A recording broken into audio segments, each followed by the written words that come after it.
gayanya tidak sama. Orang pinter itu gayanya pantes.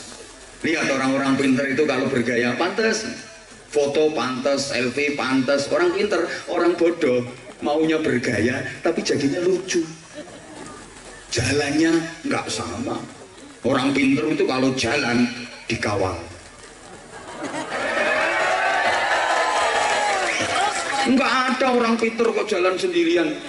Bupati, gubernur, menteri, orang-orang pinter, kapolsek aja jalan dikawal sama anak buahnya. Padahal kapolsek itu jabatan apa? Pangkat cuma seret aja.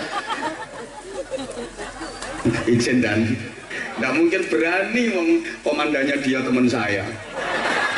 Macam-macam catat NRP-nya selesai karirnya. Itu. Halo, coba perhatikan orang-orang pinter itu kalau jalan mesti dikawal. Nggak ada orang pinter jalan sendirian. Udah dikawal, nanti dipersilahkan duduknya di tempat yang enak, nyaman, ono jajane, ono buahe, minumnya botol. Tuh, lah nek orang bodoh, siapa mau ngawal? Ya jalan sendiri, kluyur, ndoprok odanan kemulan plastik. Nah ini namanya goblok bangga. Weh nang viral ki ora apa-apa. Halo. Lu beda memang. Ngono. Omongannya juga enggak sama. Orang pinter itu omongannya didengerin banyak orang.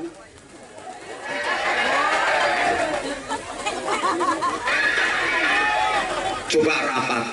Kalau yang usul, yang ngomong orang pinter, semuanya diem, klep, cep. Nggak ada yang cemluit. Yang ngomong orang pinter. Coba orang bodoh, belum sampai ngomong, baru mau usul, angkat tangan, ditarik sama temennya. Nggak usah diangkat tanganmu, harus ngopo. Udah diem, nggak usah usul, diem pokoknya mangan. Madang. Bahkan maaf, ambune mbake ora padha. Orang pinter itu ambunya sedep. Orang bodoh ki tengik-tengik penguk piye ya ngono itu. Ndak sing sugih karo sing melarat matine dhisik pundi? Ki sing jawab mesti kere kabeh. Soalnya jawabannya penuh dendam. Ndak mesti, sekali lagi ini khusus ibu-ibu, bapak-bapak, emas-emas ndak usah ikut jawab. Ayo, wong wadon karo wong lanang Bu matine dhisik ndi? Koyoke duwe serep kuwi. Kematian itu seperti filsafat jatuhnya buah kelapa yang tidak bersama-sama. Ada yang masih berbentuk bunga, namanya manggar, sudah berguguran. Ana sing nganti dadi bluluk, ceblok. Gede sithik dadi cengkir, rontok. Ana sing gede maneh dadi degan, gogrok. Ono maneh tua metu santene diogrok-ogrok. Tapi ada kelapa itu sampai tua, warnanya coklat kisut, bungkeh, kecepit bongkok. Yang lain udah habis jatuh semua, dia kecepit. Bajing ora tedas, diogrok-ogrok ora kenek, dinteni ora ceblok-ceblok, meh dipenek wegah. Kunting. Kematian juga seperti itu. Ada yang masih dalam kandungan sudah berguguran, bahkan kadang-kadang kandungannya digugurkan karena mungkin malu. Kandungan itu hasil pemilu, perkawinan hamil dahulu. Ono bayi baru lahir procot langsung ditekek, dicenet, diidek-idek, cecelin dek-dek, wadahi tas kersek. Bocah cilik mati lumrah, remaja mati kathah, wong tua mati turah-turah. Tapi ada juga yang sampai tua, seumurannya sebayanya udah mati semua, dia awet, kecepet bongkok. Makanya mati kapanpun tidak penting, yang penting mati dalam keadaan baik, pada waktu yang baik, melakukan hal yang baik, namanya husnul khotimah. Mudah-mudahan semuanya yang hadir kelak ketika waktunya tiba dikaruniai husnul khotimah. Amin Allahumma amin. Yang umurnya panjang akhirnya mati, yang umurnya pendek akhirnya juga mati. Artinya manusia hidup di dunia ini nilainya tidak diukur dari berapa panjang umurnya, berapa lama usianya, berapa lama hidup di dunia, enggak. Tapi yang dinilai adalah prestasi kebaikan apa yang bisa ditorehkan selama menjalani kehidupan di dunia. Allahumma sholli ala Muhammad. Terbukti banyak orang yang umurnya nggak panjang, tapi kebaikannya jauh lebih banyak daripada orang-orang yang dikaruniai umur panjang. Rubba umrin ittasa'at amaduhu wa qallat amdaduhu. Banyak orang yang umurnya panjang, tapi kebaikannya minim. Banyak pula orang yang umurnya pendek, tapi kebaikannya banyak. Umur itu kayak sawah. Ada sawah itu luas, tapi panenannya cuma dikit. Orang umurnya panjang, amal soleh dan ibadahnya cuma dikit. Ada sawah itu nggak begitu luas, sempit, tapi panenannya maksimal.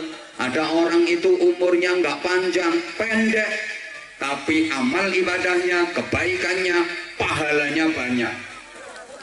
Imam An-Nawawi itu usianya hanya 45 tahun.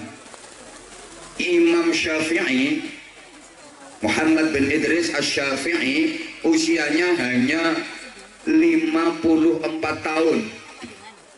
Hujjatul Islam Abu Hamid Muhammad bin Muhammad Al-Ghazali umurnya hanya 51 tahun.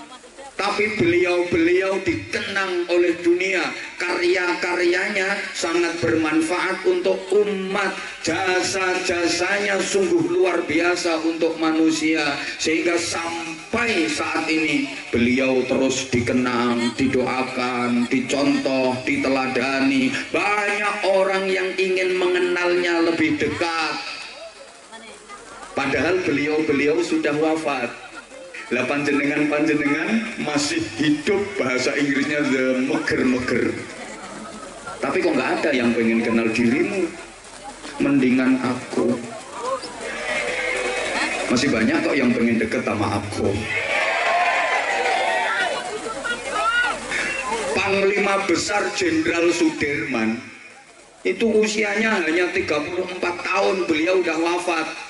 Tapi beliau menjadi pahlawan nasional. Umur cuma 34 tahun jadi pahlawan nasional. Bapak Ibu mungkin umur bisa sampai 70 tahun. Pernah jadi pahlawan apa?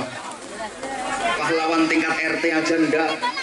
Jenderal Sudirman karena jasanya besar untuk Indonesia, sehingga nama beliau diabadikan jadi nama jalan-jalan utama di hampir setiap kota di Indonesia. Ada jalan utama yang namanya Jalan Jenderal Sudirman. Padahal umurnya cuma 34 tahun, namanya dipakai sebagai nama jalan utama. Umurmu mungkin bisa sampai 70 tahun, tapi namamu dipakai untuk nama Gang Buntu, gak laku. Coba ada Gang Buntu di sebelah rumahmu, itu kasih Jalan Sukadi.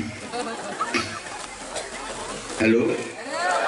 Bisa dilanjut? Bapak Ibu kalau ke Jakarta, di sana ada dua bandara. Satu bandara internasional Cengkareng, Soekarno-Hatta, itu sekarang masuk wilayah Provinsi Banten. Satunya lagi ada bandara namanya Halim Perdana Kusuma. Halim Perdana Kusuma itu umurnya cuma 26 tahun. 26 tahun sudah wafat, tapi namanya dipakai jadi nama bandara. Sampean? Namamu lo dipakai nama kandang wedhus lo rapayu.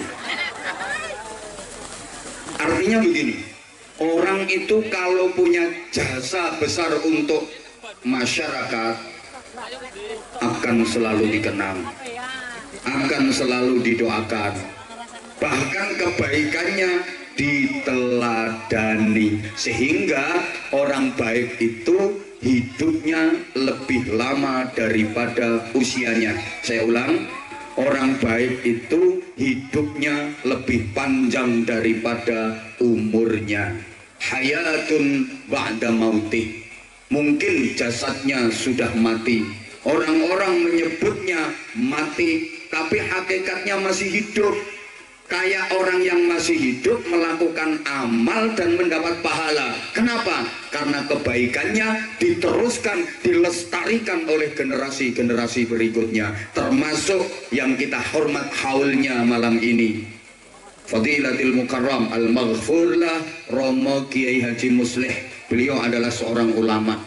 Para jamaah, manusia membutuhkan ulama itu bukan hanya di dunia saja. Sampai akhirat orang itu masih butuh ulama, butuh kiai.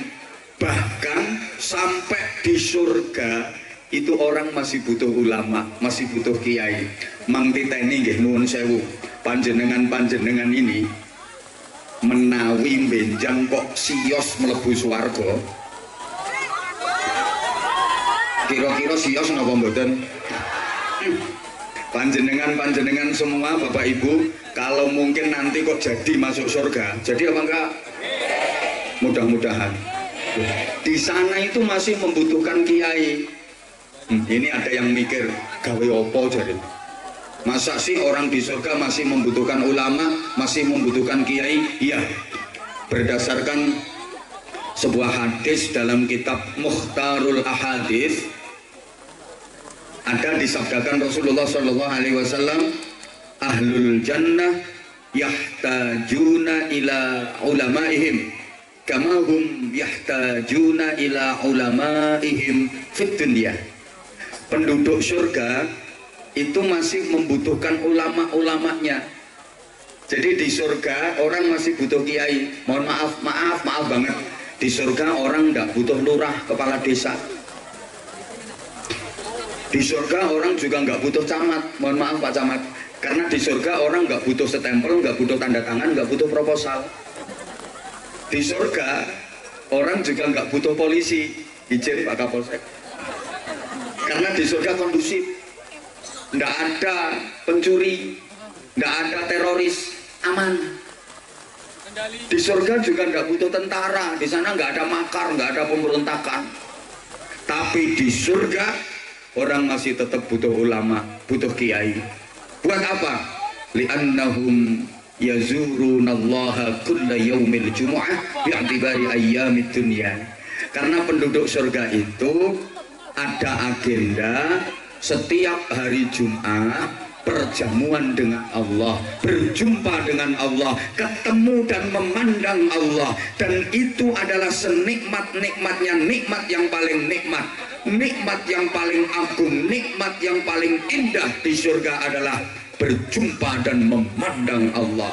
Jadwalnya tiap hari Jumat. Jadi penduduk surga ini ngumpul semua, ketemu sama Allah, kemudian didawuhi sama Allah, hei para penduduk surga, sampeyan jawab nggih. Ya gayanya kayak udah di surga gitu loh. Yang nggak ikut jawab nggih, awas nggak bisa ke sana nanti. Hei para penduduk surga. Penduduk surga kok kemulan plastik. Gimana di surga ini, seneng apa enggak? Di surgaku ini betah apa enggak? Surgaku ini enak apa enggak? Nikmat-nikmat yang aku berikan pada kalian kurang apa enggak? Ya orang ngono jawabannya penduduk swarga. Nah, ketika ditanya sama Allah, apakah nikmat-nikmat yang aku berikan pada kalian masih kurang? Mereka diam 1000 bahasa. Nggak ada yang berani berkata-kata. Padahal sebenarnya masih merasa kurang. Karena keinginan penduduk surga itu dinamis dan terus bertambah. Tambah pengen, tambah pengen, tambah pengen, tambah pengen. Dan Allah selalu menyediakan. Tapi mereka mau ngomong malu. Kenapa? Pertama, saking haibahnya Allah. Sebenarnya sih pengen ngomong, tapi nggak berani. Kayak gini loh, kayak gini. Kamu kan udah lama toh pengen ketemu aku. Misalnya ya, ada ibu-ibu yang udah ngebet banget, kapan aku bisa deket sama Abah Anza? Pokoknya nanti kalau aku bisa deket sama Abah Anza, aku mau ngomong gini. Begitu berada di depanku, sepatah kata pun nggak bisa berkata-kata. Kenapa? Saking gemeternya.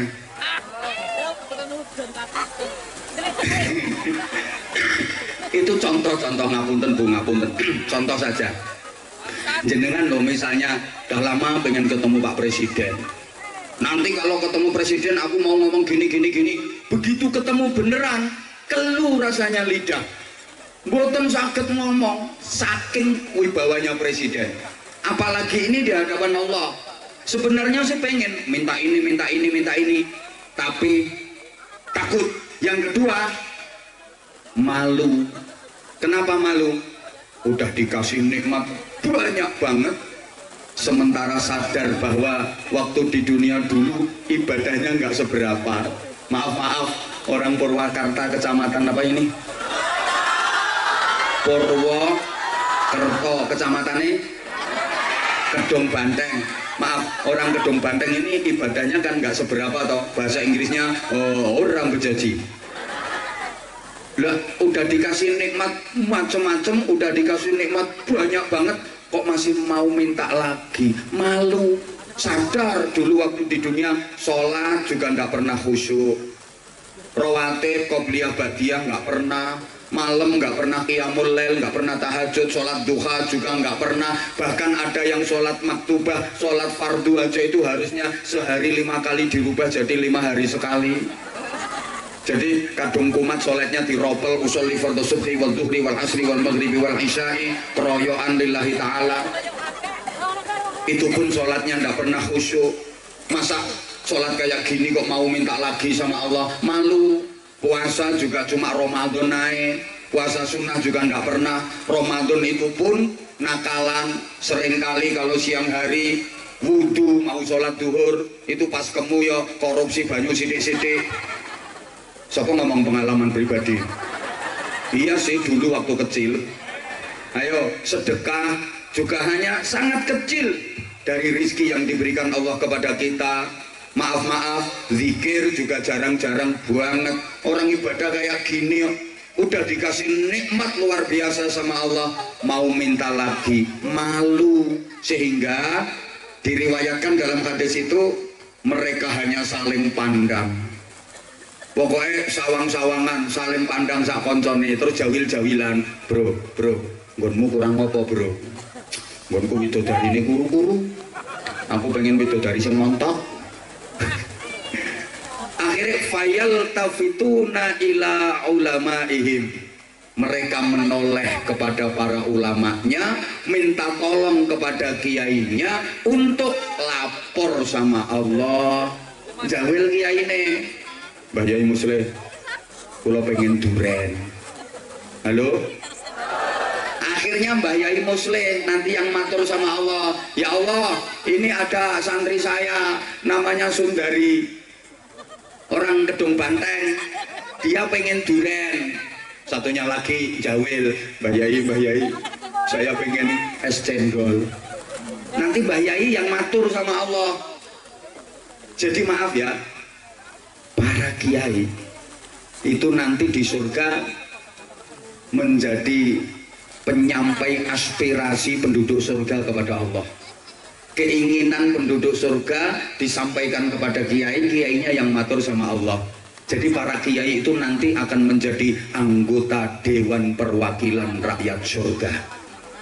Makanya mohon maaf para kiai, di dunia ini penjenengan nggak jadi anggota DPR nggak apa-apa, nggak paten.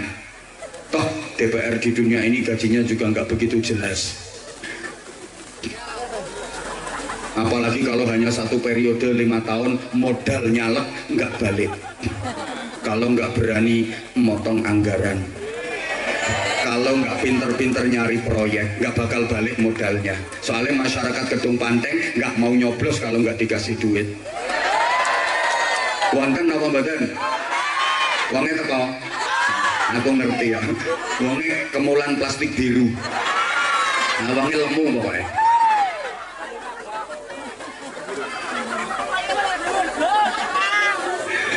Nah, ngapunten. Lah DPR penjenengan besok ya Mbah Yai Musleh. Jadi jenengan nanti tetap masih butuh Mbah Yai Muslim. DPR surga itu ya tingkat-tingkatan, ya ada DPR pusat, ada tingkat 1, tingkat 2. Modelnya kok kaya ora percaya ngono tak omongin. Allahumma sholli ala Muhammad. Nah, itu kalau penjenengan mau melestarikan tinggalan-tinggalan perjuangannya Mbah Yai Muslim, panjenengan diakui sebagai santrinya. Nah, makanya ini pentingnya ikut kiprah di lembaga pendidikan. Allahumma sholli ala Muhammad. Oke, lembaga pendidikan kalau saya urut begini. Mulai zaman Nabiullah Ibrahim alaihi salam. Allah mengutus nabi dari bangsa Arab Selatan. Namanya Nabi Hud alaihi salam. Diberi kaum yang disebut dengan kaum Ad.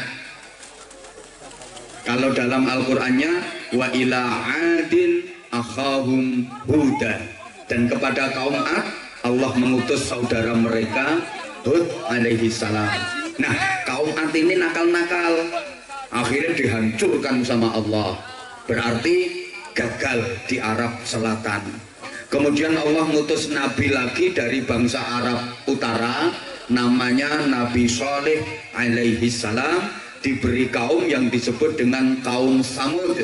Wa ila samuda akhahum sholihan. Sebagaimana kaum Ad, kaum Samud ini juga nakal-nakal, akhirnya dihancurkan pula oleh Allah, gagal di Arab Utara. Arab Selatan gagal, Arab Utara juga gagal. Kemudian Allah mengutus nabi lagi, la minal kiduli wala minal lori, tidak dari kidul, tidak dari lor, bal minat tengai, tapi dari bangsa Arab Tengah. Ini dipilihkan dari suku yang terkenal paling cerdas otaknya, paling fasih lesannya, paling gagah tubuhnya, paling ganteng wajahnya. Nabi pilihan itu adalah Ibrahim alaihi salam. Dan nabi-nabi setelah Ibrahim semua adalah zuriyah, anak keturunan dari Nabi Ibrahim alaihi salam. Makanya dikatakan ma arsalallahu rasulan illa wa hasanal wajhi. Allah tidak mengutus orang nabi pun kecuali berwajah ganteng. Semua nabi itu ganteng-ganteng. Nah, kalau sekarang al ulama warasatul anbiya, kiai itu pewaris nabi, maka roto-roto kiai itu ganteng-ganteng. Mbah Yai Muslim ganteng, Kiai Haji Muammar Zita ganteng, Anwar Zahid enggak mbuh ya wong kuwi nek wis dadi kiai walaupun sebenarnya enggak begitu ganteng wajahnya, tapi ada aura yang membuat jamaahnya kangen terus.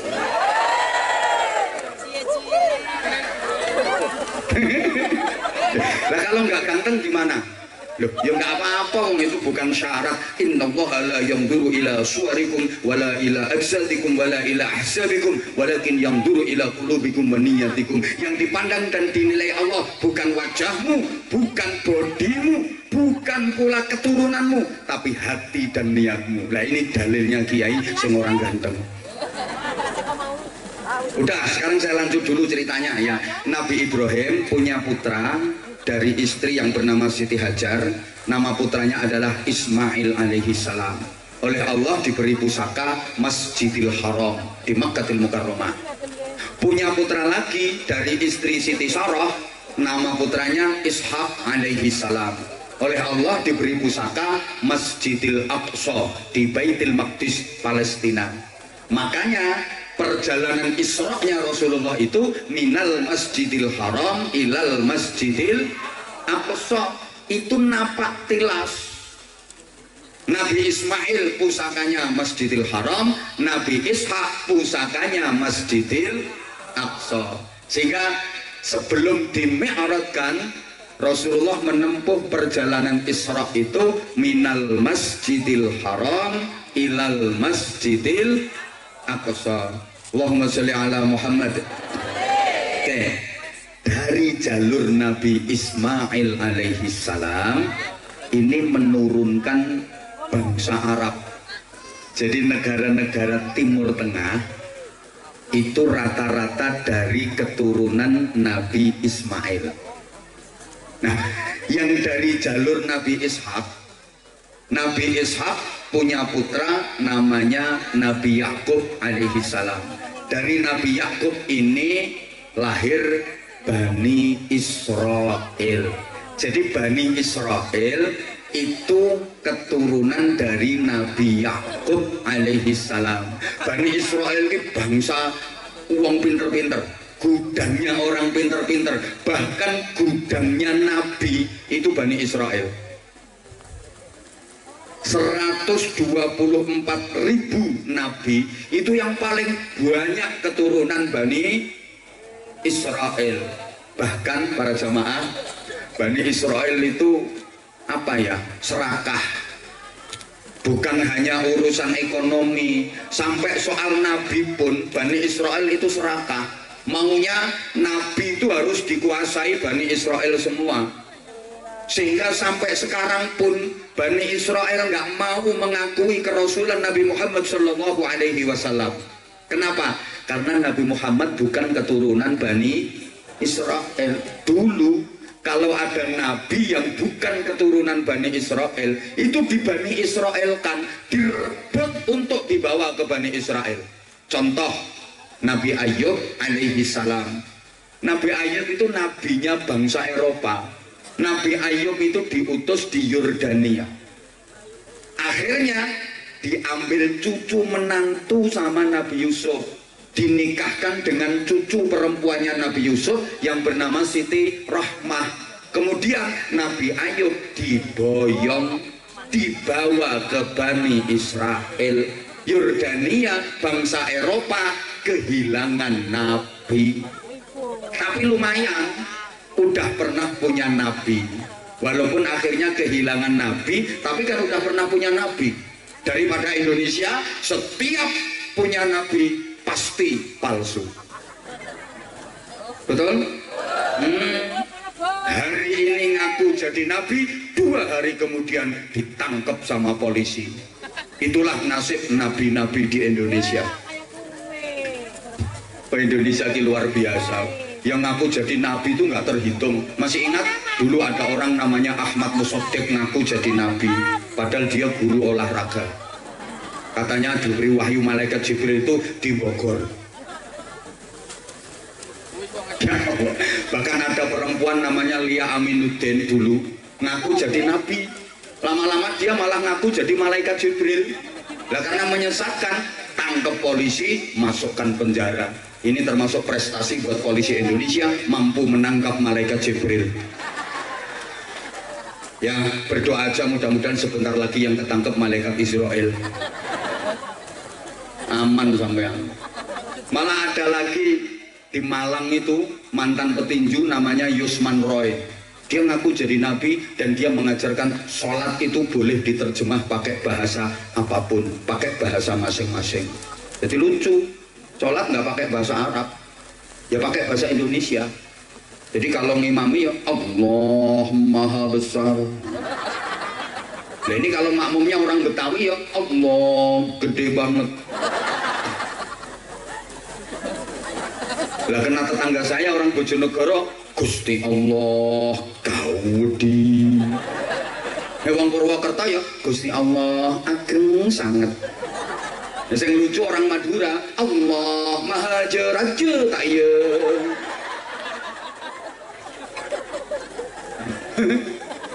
Udah. Nah Israel itu bangsa wong pinter, grand maker. Jadi wong pinter-pinter patah saking Israel. Dah sekarang saya lanjut ya. Dah runutan dari yang merasa nggak ikut nyumbang tolong nggak usah cerewet ya. Ini habis hujan jadi ngajinya nggak usah lama-lama. Pokoknya ini saya tambah 15 menit lagi. Coba ngomongin teknik kabar maghrib. Yang nyuruh siapa? Oh iya. Oke. Saya lanjut dulu. Runutan dari masjid, Masjidil Haram, Masjidil Aqsa, Nabi Ismail, Nabi Ishak, turun sampai Rasulullah Muhammad Sallallahu Alaihi Wasallam. Nggak lepas dari masjid. Buktinya Rasulullah Isra Mi'raj yang minal masjid ilal masjid, dari masjid ke, bahkan Nabi hijrah ke Madinah, nyampe perbatasan langsung bangun masjid yang kemudian diberi nama Quba. Dan ini adalah masjid yang pertama kali dibangun dalam sejarah Islam, namanya Masjid Quba. Masjid Quba itu masjid yang menjadi kebiasaan Rasulullah bermalam minggu. Jadi Rasulullah itu nggih malam mingguan. Tapi lek malam mingguan Rasulullah kemana? Ke Masjid Quba. Setiap Sabtu sore beliau udah persiapan wudhu dari rumah, kemudian pergi ke Masjid Quba. Imma masyian wa imma rakiban. Kadang jalan kaki, kadang naik kendaraan, ya unta ya kuda. Untuk apa? Rasulullah tabarrukan dengan turunnya ayat la masjidun ussisa 'alat taqwa. Maka sholat 2 rakaat di Masjid Quba dapat pahala seperti ibadah umroh. Kalau sholat 4 rakaat di Masjid Quba, ya kayak ibadah umroh 2 kali. Yang ikhlas hadir di majelis ini sampai nanti acara selesai, saya doakan mudah-mudahan bisa ke sana. Ke sana itu tangan saya kemana? Itu kulon. Bener berarti. Ada ini hujan turun, berarti termasuk saat mustajabahnya doa. Mudah-mudahan diijabah oleh Allah. Semuanya dimudahkan untuk menjalankan umroh. Saya akhir-akhir ini nggak berani mendoakan jamaah untuk haji, nggak berani. Karena sekarang haji berat. Ada syarat yang paling berat, bukan duit, tapi syarat haji terberat sekarang itu as-sabru bil antri. Ya. Sabar antrinya itu loh sekarang. Wong antriannya udah 40 tahun. Lah kalau panjenengan sekarang umurnya 60, daftar sekarang, ikut reguler, berangkatnya 40 tahun lagi, berarti umurnya sampean wis 100 tahun. Tekan ora. Wong ketok ono sing kurang 2 minggu. Wonge lemu pokoknya. Sing lemu langsung miring. Dipikir kalau udah miring berarti langsing. Ya ndak, lemu ya panggah lemu. Kenapa ya orang lemu itu kalau selfie atau foto bareng nggak berani no tengah, mesti manggone pinggir karena bisa miring. Neng tengah yang jebablah ngebeki lawang. Allahumma sholli ala Muhammad. Masuk ke jantung kota, Rasulullah juga bangun masjid, nyari tempat yang strategis untuk bangun masjid yang sekarang kita kenal dengan Masjid Nabawi. Para jamaah, orang itu kalau ke Masjid Nabawi yang paling dicari-cari adalah raudhah. Mana raudhahnya? Kapan ke raudhahnya? Dan sekarang untuk bisa ke raudhah nggak mudah, harus pakai tasreh, surat izin dari muassasah. Kalau nggak dapat tasreh nggak bisa ke raudhah. Gini ya ceritanya. Masih sabar? Oke, boleh saya sambil duduk? Nyuwun izin ya para sesepuh, para kiai, pengurus yayasan semuanya, Pak Kapolsek, mohon izin semuanya saya duduk karena kalau berdiri terus ya terjun. Gini, selesai membangun Masjid Nabawi nggak keluar doa istimewa, tapi setelah Rasulullah menentukan tempat dengan sabdanya ma baina baiti wa mimbari raudhatun min riyadil jannah. Tempat antara rumahku sampai dengan mimbarku adalah taman di antara taman-taman surga. Kenapa yang disebut raudhah hanya tempat itu? Kok bukan seluruh bangunan masjid disebut raudhah? Nanti saya sampaikan kapan-kapan. Selesai menentukan raudhah, Nabi berdoa dengan doa istimewa yang diamini oleh sahabat-sahabat utama, bahkan diamini oleh seluruh malaikat. Doanya Allahumma ja'al bil Madinah di'afai ma ja'alta bi Makkah minal barakah. Mohon maaf ya, saya agak banyak dalil karena ini lagi rame-ramenya penceramah harus punya sertifikat. Jadi kalau nggak dapat sertifikat nggak boleh ceramah, artinya nggak bisa ngaji. Tuh, sekarang ceramah itu Masya Allah harus ekstra hati-hati karena banyak dicari-cari sama netizen-netizen yang maha benar dengan segala firman-Nya. Udah nggak usah mancing-mancing perkara, itu mancing-mancing masalah. Doanya Rasulullah, ya Allah, jadikanlah Madinah ini barokahnya 2 kali lipat dibanding Makkah. Yang doa Rasulullah pasti diijabah. Maka meskipun Makkah itu ada Ka'bahnya, barokahnya lebih besar Madinah.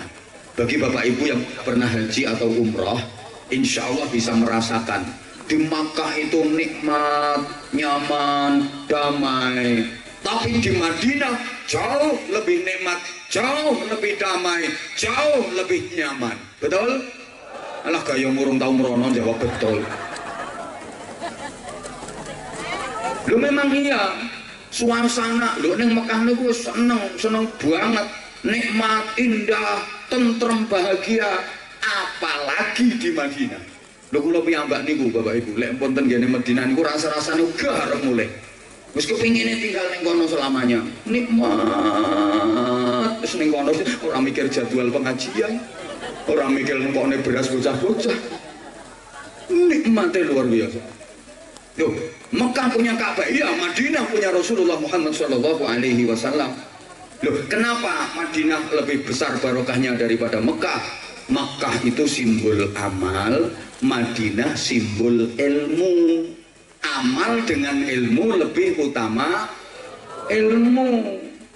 Al ilmu bila amalin yakun, wal amalu bidunil ilmi la yakun. Itu kok mantuk-mantuk ngerti artinya orang? Enggak ngerti arti ini, malah bingung kayak penceramah. Ilmu tanpa amal tetap jalan, tetap ada. Tapi amal tanpa ilmu nggak sah, nggak diterima. Makanya fadlul alim alal abid kafadlil qamari lailatal badri ala sairil kawakib. Kapok bene kayak dalil lah dianggap ra iso ngaji kok. Halo? Maaf, keutamaan orang berilmu dibanding ahli ibadah yang tidak berilmu itu seperti keutamaan rembulan di malam purnama dibanding bintang gemintang. Artinya ketika bulan purnama muncul maka semua bintang redup cahayanya. Betul? Gak semangat toh. Dilanjut apa enggak ini?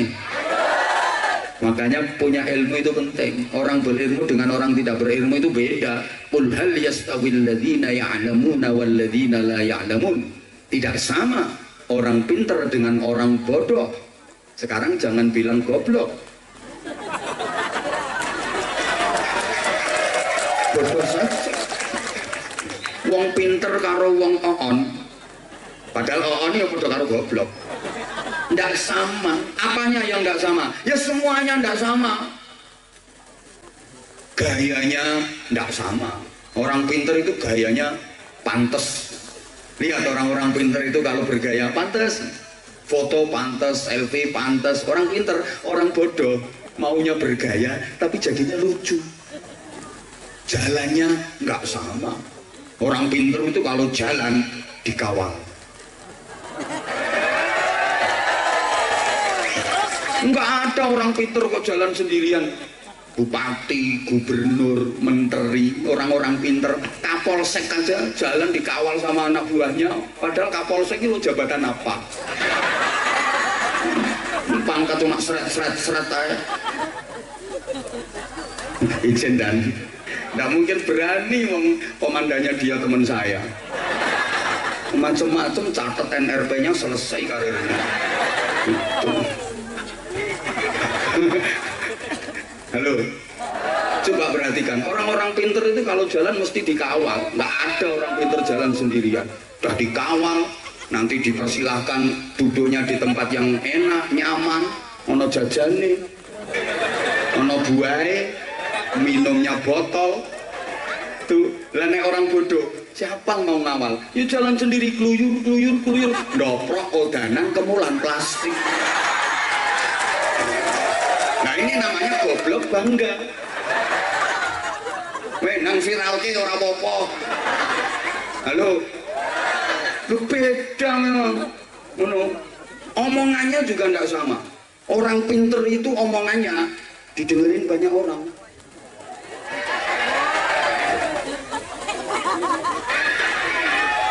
Coba rapat.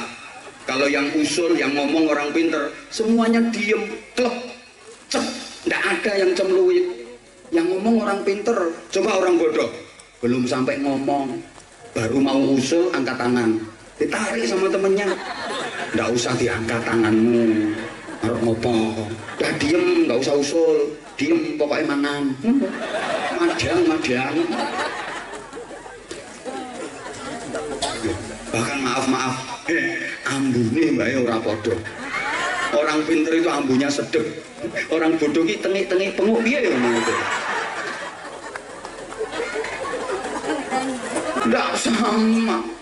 Nggak sama.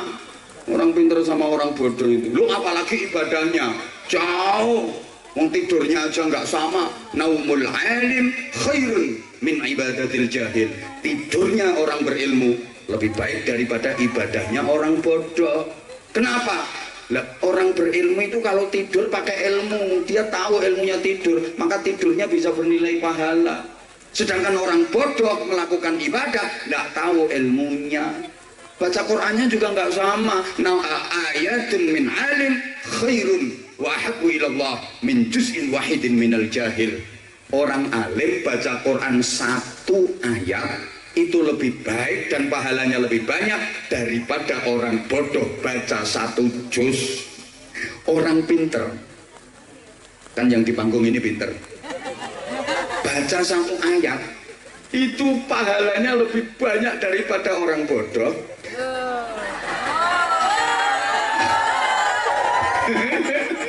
Nang viralke baca satu juz. Nah, jadi kalau orang pinter misalnya baca 5 ayat, ya podo karo wong bodoh maca 5 juz. Masya Allah.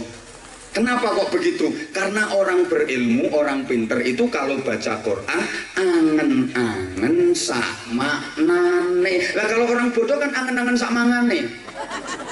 Beda. Kalau nggak percaya ya. Saya ini nggak pinter, maaf, saya nggak pinter, nggak layak. Makanya kalau dipanggil kiai udah nggak cocok belas, belum standar saya. Saya nggak pernah mau dipanggil kiai, apalagi sama anak-anak saya. Nggak ada, anak-anak yang ikut saya di pondok itu nggak ada yang manggil saya kiai, Pak Yai, nggak ada. Karena memang saya belum kiai dan bukan standarnya kiai, nggak pantas belas. Saya adalah bapaknya mereka. Makanya saya lebih suka dipanggil Abah aja. Nah sekarang kok Abah Anza. Nah, Anza itu kan singkatan Anwar Zahid gitu loh. Nah, kebetulan singkatannya kan keren gitu loh. Anza Anwar Zahid. Kalau nama lengkapnya kan Ahmad Anwar Zahid. Mau dibaca lengkap, mau dipanggil lengkap Abah Ahmad Anwar Zahid kesuwen. Kelamaan yo lebih akrab Abah Anza. Anak-anak saya semua manggil saya Abah. Saya sih sebenarnya pengen dipanggil Papa. Cuma tak angen-angen, tak pikir-pikir wong saya ini hitam pesek kok dipanggil Papa, nggak cocok lah. Mau ayah kok udah terlalu umum. Pak yo kendesonen, ya wis Abah ya umum. Kalau kiai enggak belas, enggak, bukan. Nah, saya yang enggak pinter aja.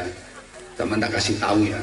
Kemarin bulan Rabiul Awal, bulan Maulid, itu saya ceramah itu ya Jawa Timur, Jawa Tengah, Jawa Barat, DKI, Banten sampai Sumatera, Kalimantan. Itu saya kemana-mana cuma bawa satu ayat tok itu. Laqad kana lakum fi Rasulillahi uswatun hasanah. Satu ayat tok. Hasilnya Masya Allah. Padahal cuma satu ayat. Ayo sampeyan baca Quran 5 juz di musola, paling hasilnya ya tahu goreng, pisang goreng, tempe goreng, canduan 5 juz. Aku cuma ayat. Ayo. Ya orang pintar sama orang bodoh itu tidak sama, segala sesuatunya tidak sama. Iya maksudnya. Ya udah dengerin, udah.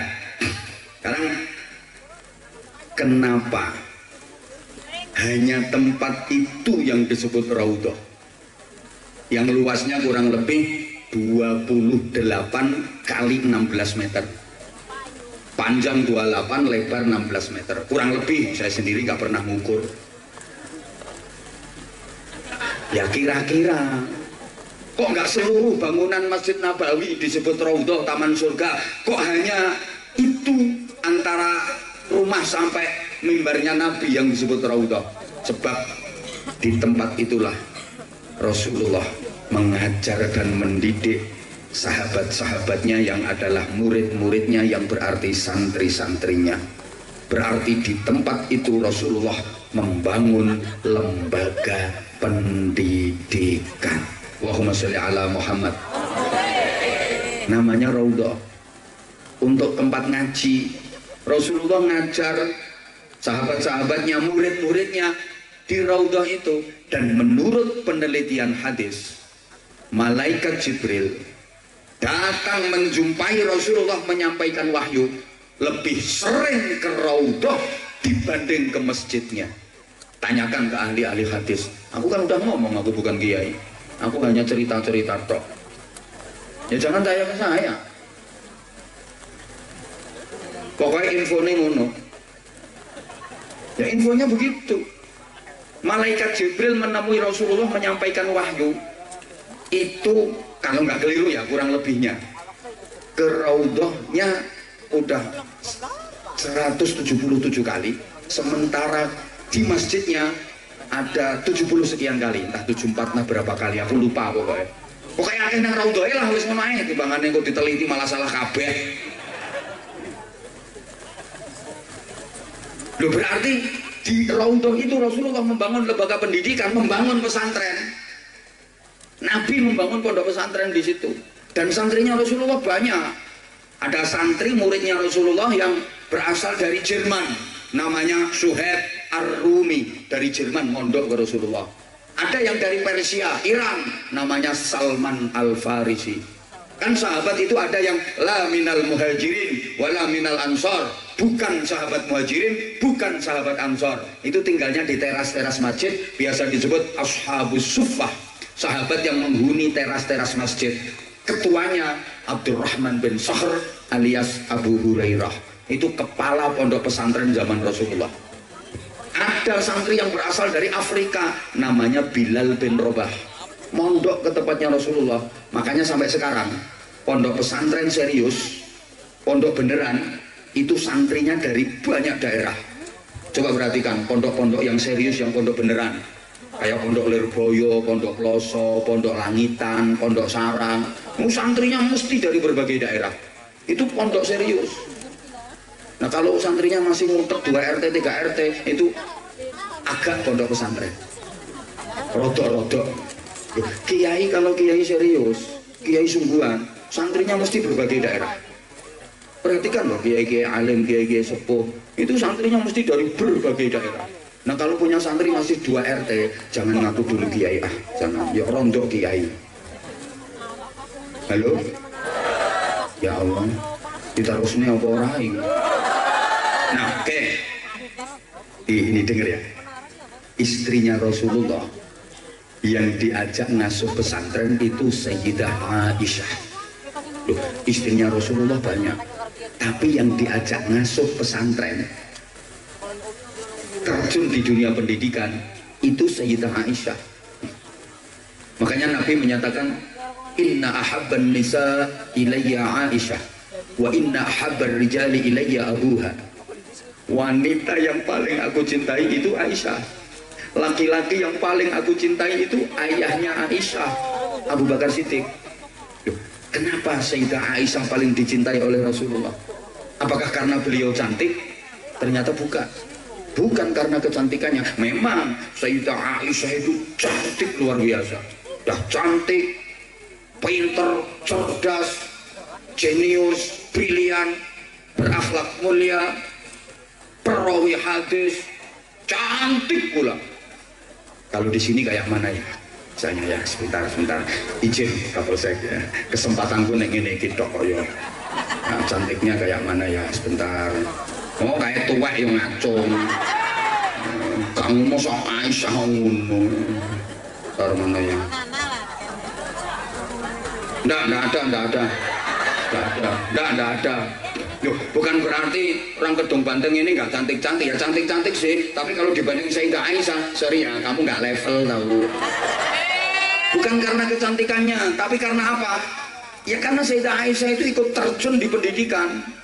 Istri Rasulullah yang paling banyak meriwayatkan hadis Sayyidah Aisyah, betul? Sama Nora paham yo biene yo wis ngomong betul, nyongnya ben lega, betul? Nah kalau gini kan kelihatan ohonnya. Anyel.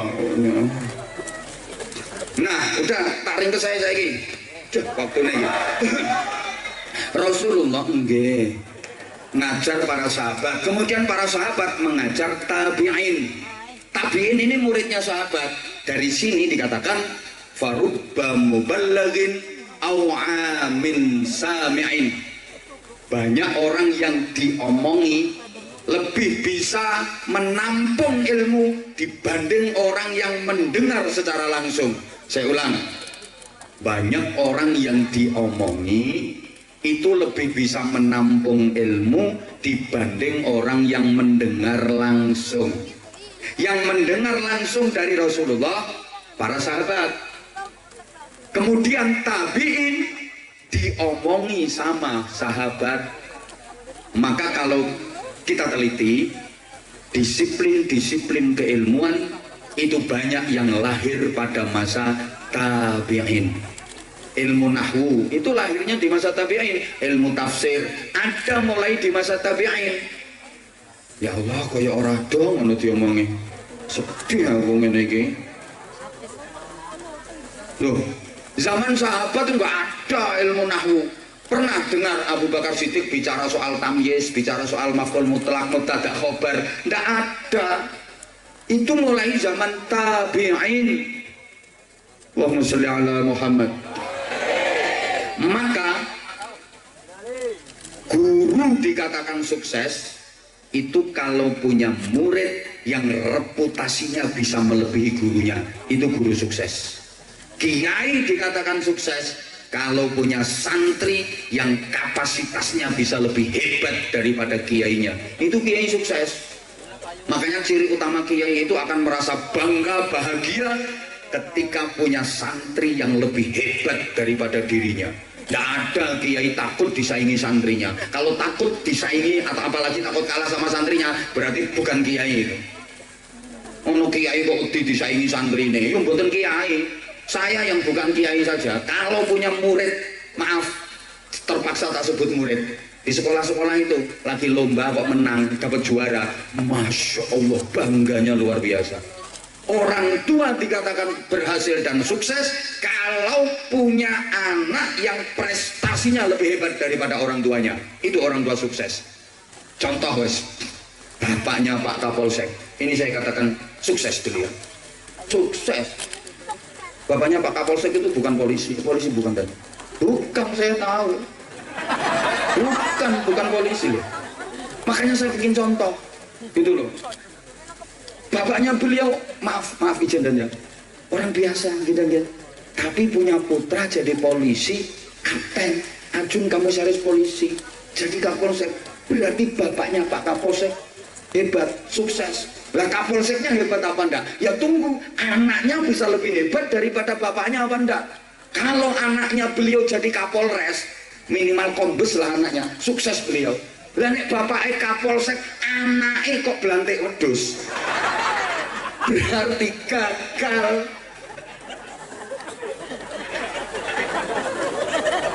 Loh, Kapolsek ini disebut sukses kalau punya anak yang jabatannya lebih tinggi daripada papanya, baru sukses.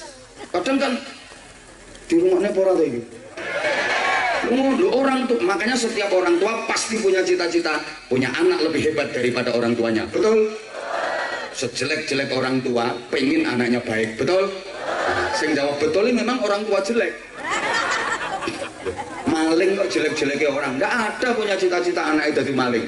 Masa ada maling kok ngudang punya anak laki-laki. Nah, pokoknya perjuangannya bapak jangan sampai putus. Nah, kamu nanti yang melanjutkan perjuangan bapak. Nggak ada itu. Punya anak masih bayi ya. Nah, nanti jangan kayak bapak nak ya. Bapak ini orang bejat. Kamu nanti harus ke pesantren ya nak, biar bisa kayak Abah Hansa itu loh nak. Itu enak itu nak. Pegang mic sambil ngoceh 1 jam aja udah kelihatan itu nak.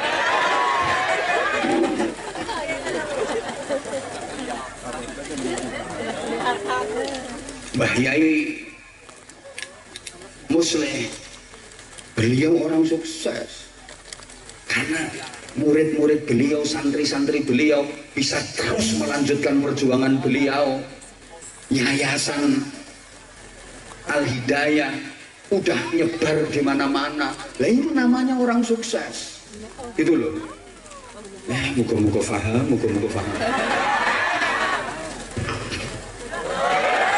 Kemudian astagfirullahaladzim.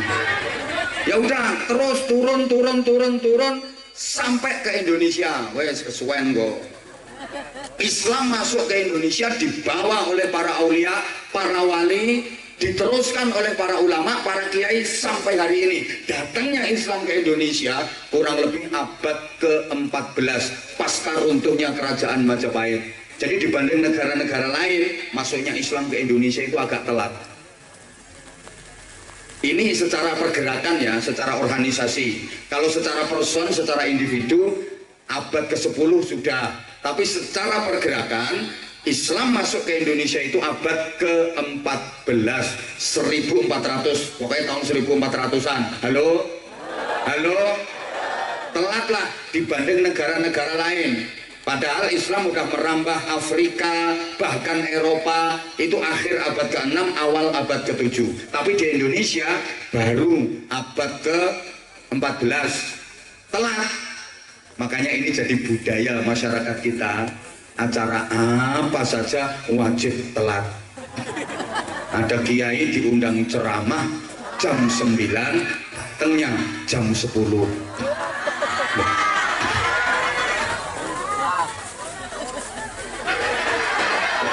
Ngaku-ngaku lah, kan aku udah ngomong karena masuknya Islam ke Indonesia itu telat, maka jadi budaya masyarakat kita acara apapun wajib. Semakin telat semakin Indonesia. Kalau nggak telat bukan Indonesia. Makanya kita pakai waktunya WIB, waktu insya Allah berubah.